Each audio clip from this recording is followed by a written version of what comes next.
birthplace of the founder of one of the world's great religions. And the other one is more a historical significance that is linked to the monasteries and stupas that we found in Lumbini, and that are very important in order to understand Buddhist history. These are the two elements, by the way, that have been recognized by the World Heritage Center and the World Heritage Committee when it inscribed Lumbini in 1997 into the World Heritage List.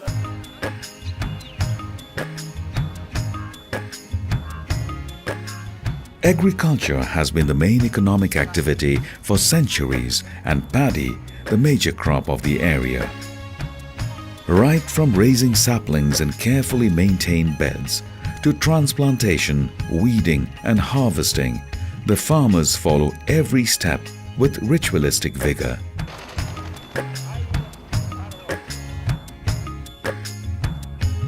Sharing the habitat with their human neighbors, various species of wildlife, including bluebirds and varieties of birds, live in harmony. Of special significance is the crane, which has very close associations with the life of Lord Buddha. What are the ongoing efforts to maintain this harmony? 15 किलोमिटरको जोनमा सरकारले केही नयाँ factory नदिने भन्ने घोषणा गरिसकेको छ। दोस्रो कुरो, अब त्यो जुन फ्याक्ट्रीजहरु छन् उनीहरुलाई पनि स्थानान्तरण गर्न लामो समय लाग्छ भने पनि उनीहरुको प्रभाव कसरी घटाउन सकिन्छ भनेर अहिले अध्ययन सुरु गराएको छ। केही समयपछि त्यो अध्ययन प्रतिवेदनहरु प्राप्त भएपछि त्यसबाट लुम्बिनीलाई पर्ने प्रभावहरुको न्यूनीकरणको तर्फ सरकार सचेततापूर्वक अगाडि लाग्छ। A tour around the Buddhist circuit covering Lumbini, Kudan, Gotihawa, Tilorakot, Niglihawa, Arorakot, Sagarhawa, Devdaha and Ramgram would provide valuable information to learn about Lord Buddha and Buddhism. The historical developments evidenced through research and archaeological excavations make Lumbini a subject of awe, curiosity and an enigma even today. For me, it is not a religious place, it is a spiritual place, which is a higher than a religious place. And there is a saying that, there is a magnetism of the birthplace. That is some sort of the gravity, which attracts. So that's why hundreds of people, I say it's a timeless place. The government of Nepal established the Gautam Buddha International Peace Award in 2002 to recognize and honor individuals and institutions from around the world that have made significant contribution to peace and non-violence. In 2011, President Dr. Rambaran Yadav awarded the inaugural Gautam Buddha International Peace Award to Nagasaki Mayor Dr. Tomihisa Taue and former Hiroshima Mayor Dr. Tadatoshi Akiba in recognition for their advocacy for global peace. Festivals celebrated with enthusiasm and devotion are the life of Nepalese. Lord Buddha was born on full moon day of Baishak, May-June, and this day is observed as Buddha Purnima. Lord Buddha also attained enlightenment on full moon of Baishak. The day of his passing away was again full moon day of Baishak. Therefore, full moon of Baishak is celebrated as the thrice blessed day. As years go by, Lumbini continues to grow in importance as a sacred pilgrimage for more than 600 million Buddhists around the world. The teachings of Lord Buddha are relevant even today, and scholars turn to Lumbini, where Lord Buddha was born, for inspiration. The birthplace of Lord Buddha and this eternal peace flame bear special significance for humanity. Sama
Known to the world as the Enlightened One, the Apostle of Peace and an inspiration for all, this is the place where Lord Buddha was born, Lumbini, in the southwestern plains of Nepal.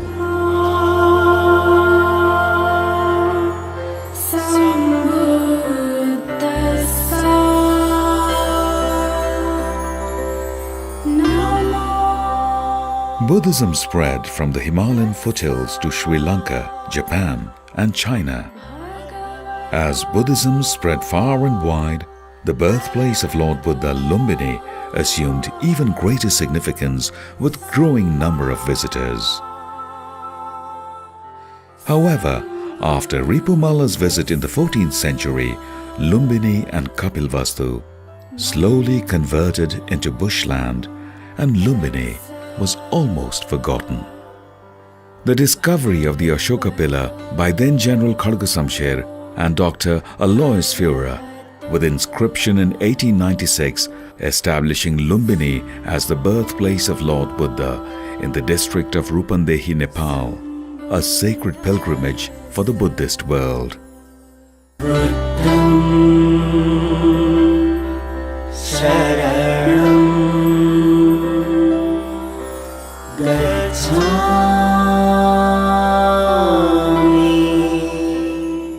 According to Buddhist literary sources, around 623 BC, Queen Maya Devi was on her way to Devdaha, her maternal home. Enjoying the luxuriance of Lumbini garden, suddenly a pain she feels, knowing what is to come. She enters the Pushkarini pond to cleanse herself. After emerging from the pond, she proceeded towards the north, looking for some support. She holds a branch of a sal tree, and there a child is born who was to become Lord Buddha, the Enlightened One. The engraving on the nativity sculpture depicts the moment of Buddha's birth. The visit of Emperor Ashoka in 249 BC is significant because of the installation of the Ashoka pillar with inscriptions that provide epigraphic evidence. The inscriptions describe King Piyadasi Ashoka, the beloved of the gods, in the 20th year of reign, himself made a royal visit. Shakyamuni Buddha was born here, therefore, the birth spot, marker stone, was worshipped and a stone pillar was erected. The Lord having been born here, the tax of the Lumbini village was reduced to the 8th part only. Emperor Ashoka also reset the nativity statue and built many stupas and Buddhist edifices beside the Ashoka pillar. According to the Chinese traveler Huinsang, who visited Lumbini in the 7th century, the top of the pillar carried a statuette of a horse. However, the horse was knocked off by a thunderbolt that struck the pillar. Several accounts of ancient travelers and the findings of research scholars and archaeologists establish Tilaurakot, 28 kilometers west of Lumbini, as the capital from where King Suddhadhana ruled. According to Purnachandra Mukherjee, an Indian archaeologist, Tilaurakot fulfills all the external conditions mentioned in the Buddhist literatures. This is where the Buddha spent his childhood as Prince Siddhartha, as he grew up to adulthood in regal splendor. As a worthy suitor, he married Yashodhara, a princess of the neighboring kingdom of Kolia. Devadaha, 55 kilometers northeast of Lumbini, was the capital of Kolia kingdom. Devadaha is referred in many Buddhist texts. So Devadaha should be there. And the story of, the Kapilvastu kingdom, without concerning with Devadaha, cannot be complete. The whole region is called Devadaha. So there are many archaeological sites. And still we have to wait to tell you the exact spot. This represents Devadaha.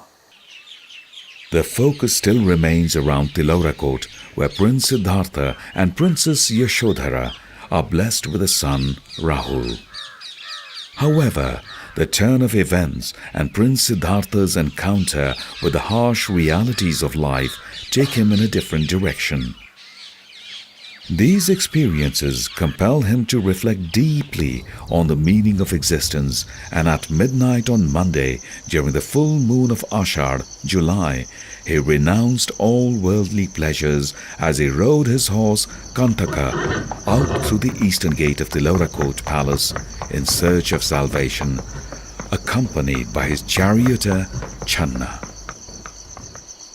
Years of severe penance, meditation and travels followed as he adopted the middle path until he attained enlightenment in Bodh Gaya of present-day India. Lord Buddha delivered his first religious sermon in Sarnath, India, and a series of religious discourse and preaching followed. 6 years later, at the invitation of his father King Suddhodana, he returned to Kapilvastu from Rajgriha after attaining Buddhahood. The king, his father, had made arrangements for the Buddha and his disciples to stay in Kudan, 4.5 kilometers south of Tilorakot, because of his refusal to stay at the royal palace. Later, Lord Buddha, along with 300 disciples, was invited to Tilorakot by the palace. This was a congregation attended by childhood friends and others, besides disciples, who accompanied Lord Buddha through his tours. All of Buddha's curious friends and relatives were in attendance, all except Princess Yashodhara. Yashodhara was not there. So later on, Buddha, there is a story, then Buddha asked to Suddhodana, I saw everybody, but where is Yashodhara? So Suddhodana told that she is waiting you in her room. Then Buddha, he went to see Yashodhara. So they met each other in her room. During the sojourn of Lord Buddha and his disciples in Kudan, his son Rahul, other family members, friends and associates entered the ascetic order. It continued for years, and thousands of Shakya youths were now the members of the ascetic order and avowed to non-violence. That made Kapilvastu militarily a very weak kingdom. And this was the right time for those opposed to the prosperous growth of Kapilvastu to strike hard. King Vidudhava of Koshala, remembering the insult and his vow against the Shakyas, attacked Kapilvastu.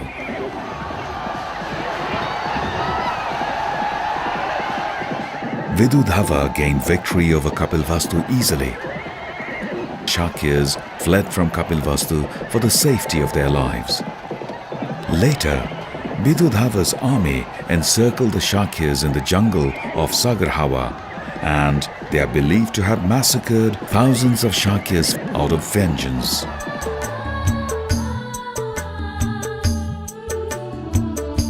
Following the tragic incident at Sagarhawa, Lord Buddha is believed to have visited and comforted the people one last time. After that, Lord Buddha continued preaching and delivering sermons in different parts of India, attracting disciples and a large following wherever he went. By now, Buddhism had spread far and wide, and the enlightened one had already started contemplating Mahaparinirvana. As he was approaching 80 years of age, the visionary had already realized there was not much time left and had decided to attain Mahaparinirvana in Kushinara. Lord Buddha is believed to have shared his thoughts with his cousin and favorite disciple Anand. Lord Buddha attained Mahaparinirvana in Kushinara, and his relic was divided into 8 equal parts. The Koliyas received one part and built a stupa in Ramgram, which stands sacred even today.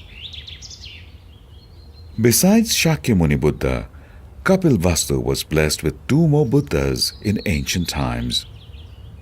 They were Krakuchanda Buddha and Kanakmuni Buddha. Gotihawa, One of the major pilgrimage sites is sanctified by the birth of Krakuchanda Buddha.